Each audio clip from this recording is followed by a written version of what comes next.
Hello! I am so excited to pretend to talk to you guys.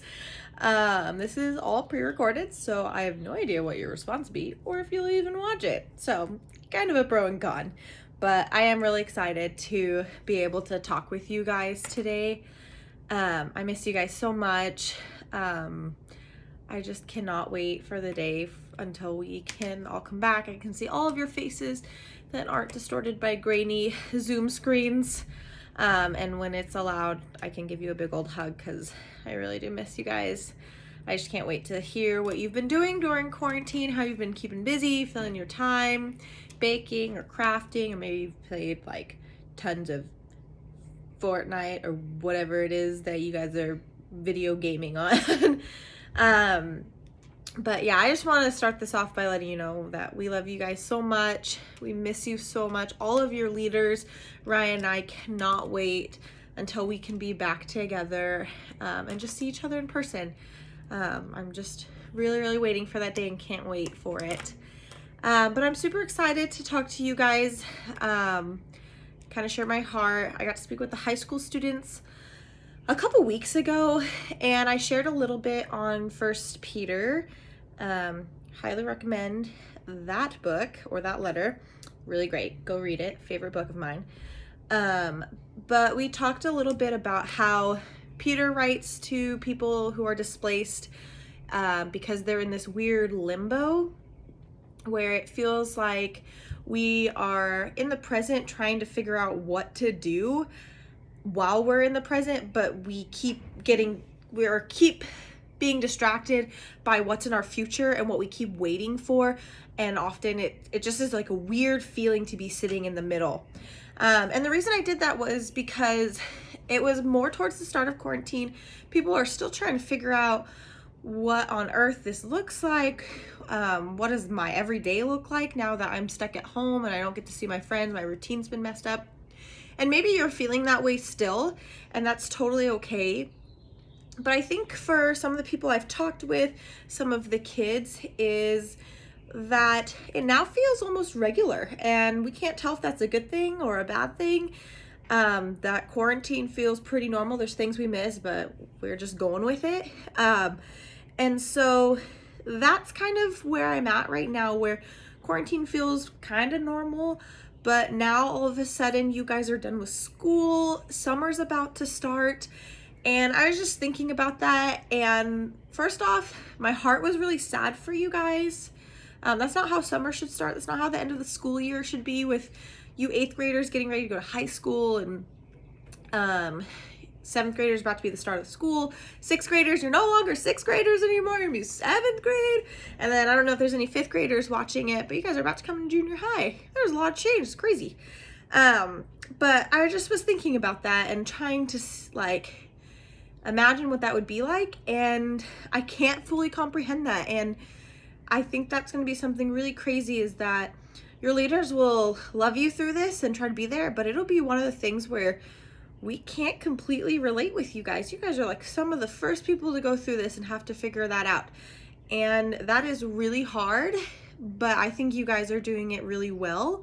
And I'm really proud of you guys. And I think it shows a lot of bravery. So I just want to commend you for you guys doing really well. And the reason why I think you guys are doing this well or dealing with it well was because during this time, even though it's really dark, where it seems like it's hard to hold on to hope that this will be over or we can be done, is that you guys have really been a light during it. I got to talk with a couple pastors and some of our co-leaders, and we have been so amazed by you guys, and how you guys have really exemplified who Christ is during this time, where maybe you're having hard days, maybe you don't want to get up, maybe you don't want to talk to anybody, and that's okay. That's okay. But you guys still choose to love one another. I've seen it with 8th grade boys, your bike rides. I love that. 8th grade girls, I've been really proud of how well you guys have been loving each other and just encouraging one another. And I know some of the 6th graders and 7th graders have been doing that. But it's just been really neat to see you guys in all this darkness be exactly who Christ was and still is, because Christ was that light. He was that hope in the midst of all the darkness and the sadness and the pain of the world. And that's what you guys are exemplifying. You're showing who Christ is right now. And that is what I want to talk about today a little bit, just to give you guys encouragement. This is kind of what Paul is writing to in Timothy, in the book of Timothy, when he writes specifically to Timothy.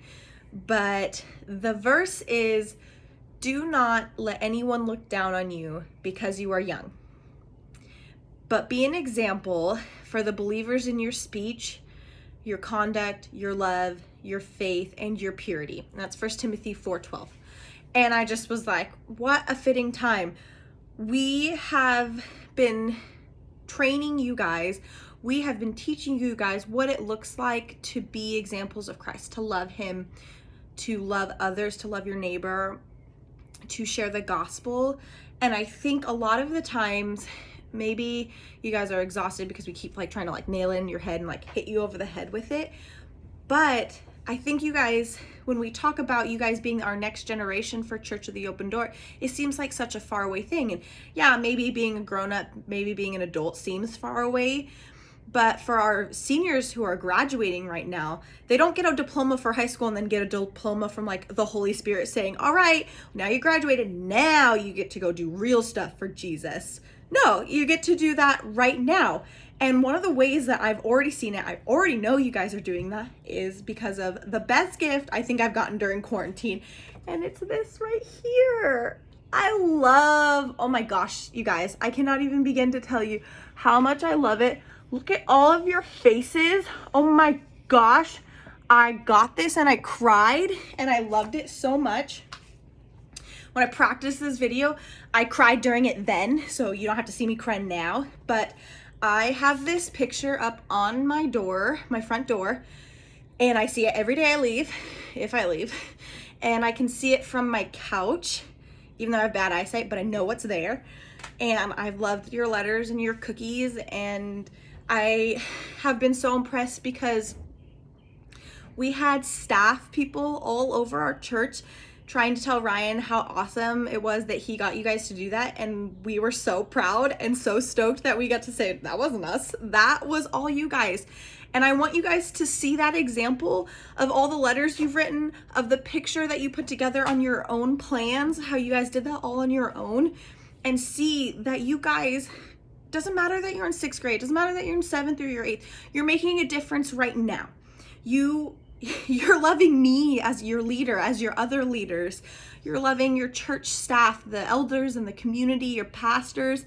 And that is something that's really incredible, that I really want to give you guys encouragement and also a challenge at the same time, that you don't have to wait until you're older to be able to do these things, to be an example to others, even older than you in your church, that you can love your neighbor right next door to you.